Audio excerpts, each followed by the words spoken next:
In a notable shift, the ruling ZANU-PF is looking at making sweeping changes to the party's constitution in a move that will reshape the former liberation movement's governance and internal elections framework.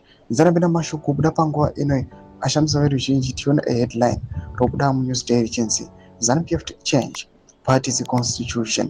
Toti subscribe or like on the bell icon. Tipina manauzvizere muzvara nhasi mubudanyi kwamuchinzi. Well-placed sources who spoke to the Daily News, the country's most influential newspaper, confirmed the plans at the weekend, adding that the mooted changes were made to align the party's governing code of rules with the nation's proposed constitutional amendments, which are awaiting presidential assent. The sources also revealed that the party's secretary for legal affairs in the Politburo, Ziyambi, had presented a detailed report to its top officials in Harare on Thursday last week, proposing the amendments to the former Liberation Movement's governance charter.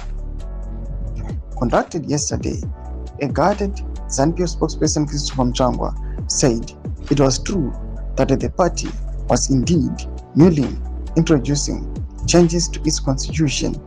In quotes, "Yes, I can confirm that Honorable Ziyambi presented the report in the Central Committee, but please talk to him for more information," he said. Toma developments are kuda panguva ine ari kunzi ZANU-PF panguva ino tichiona kuti constitutional amendments panguva ino akungomera presidential assent nokusainiwa nemutungamiri wenyika.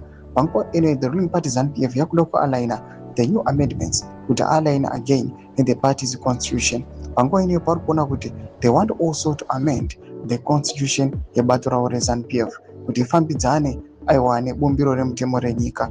Inango message medu dzafungiro enyimoti kudipa pamusoro pechiitiko ichi. Musaona subscribe or like, pamwe chete on the bell icon.